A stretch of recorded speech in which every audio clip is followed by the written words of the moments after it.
చాలాసార్లు మనం వదిలిపెట్టలేము comfort zone. మనం ఏమనుకుంటామంటే ఇలా ప్రార్థన చేస్తాం, ఏంటి ప్రవ్వా నన్ను వాడుకో ప్రవ్వా, నువ్వు వాడుకోవాలని. దేవుడు అంటాడు నిన్ను ఎప్పుడు వాడుకోవడానికి సిద్ధమే. ఎప్పుడు దేవుడు నిన్ను వాడుకోవడానికి సిద్ధమే. అయితే నీకు సిద్ధమేనా దేని నుంచి బయటికి రావడానికి? కంఫర్ట్ జోన్ నుంచి. ఇప్పుడు జాగ్రత్త వినండి, అబ్రహాము విశ్వాసులకు తండ్రి అవ్వాలా లేదా? రైట్. దేవుని పిలుపు విన్నాడు, లోబడ్డాడు, బయలుదేరాడు. ఇక్కడ వినండి, అబ్రహాముకు దేవుడు కండిషన్స్ పెట్టాడు.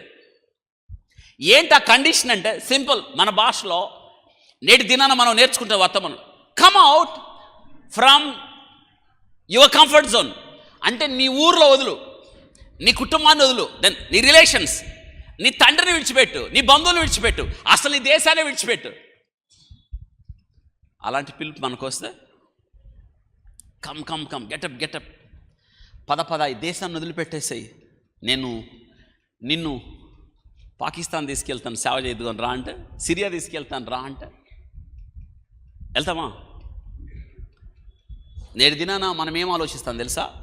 సేవ విషయంలో కూడా ఎక్కడ చేయాలి సేవ?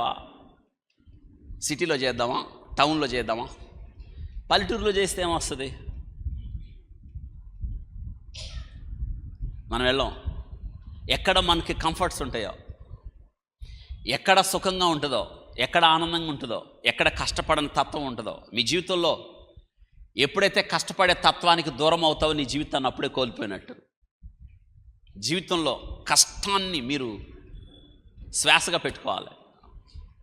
కష్టపడాలి. జీవితంలో కష్టం నిన్ను ఎదుగుదలకు తీసుకొని వెళ్తుంది. కష్టం తెలిసిన వాడు దేవుని కొరకు బాగా వాడబడతాడు. గుర్తుందా? దేవుడు తన సేవకు పిలిచిన వారందరూ కూడా కష్టం చేసిన వాళ్ళు. ఎక్కడికి వెళ్ళాలో తెలియదు, కానీ సుఖ వలయమును విడిచిపెట్టాను. దేశాన్ని విడిచిపెట్టాడా లేదా? విడిచిపెట్టాడా లేదా? రిలేషన్స్ని విడిచిపెట్టాడా లేడా? తన తండ్రిని బంధువులు విడిచిపెట్టాడా లేదా? ఆయన విడిచిపెట్టాడు. ఓకే, తన సొంతోళ్ళు వెంటబడి ఉండరా? ఎక్కడికి వెళ్తావని చెప్పాలి. ఎక్కడికి వెళ్ళేది? వద్దు, వెళ్ళొద్దు. పైగా దేవుడి గురించి వారికి తెలీదు. అబ్రహాముతో మాట్లాడాడు, శారాతో కూడా దేవుడు మాట్లాడలేదు.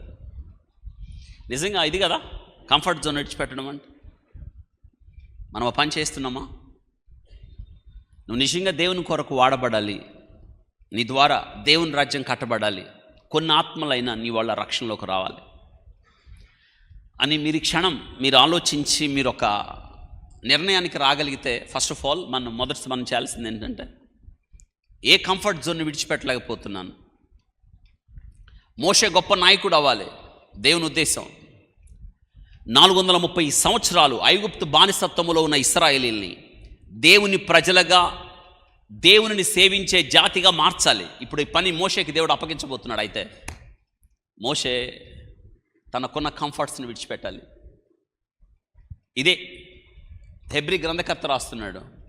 మోషే విశ్వాసమును బట్టి పెద్దవాడైనప్పుడు ఐగుప్తు ధనము కంటే క్రీస్తు విషయమైన నింద గొప్ప భాగ్యమని, అల్పకాల పాప భోగములు అనుభవించుట కంటే దేవుని ప్రజలతో శ్రమ అనుభవించుట మేలని, ఫరో కుమార్తె యొక్క కుమారుని అనిపించుకోవడానికి ఇష్టపడలేదు కదా, వదిలేశాడు. అందుకే మోషే ఏమయ్యాడు తెలుసా? గొప్ప నాయకుడు అయ్యాడు, గొప్ప సాక్ష్యాన్ని పొందాడు. భూమి మీద ఉన్న వారిలో మోషే మిక్కిలి నా ఇల్లంతట్లో. ఎప్పుడు దేవుడు సాక్ష్యం ఇచ్చాడు? మోషే తన సుఖ వలయాన్ని విడిచిపెట్టినప్పుడు.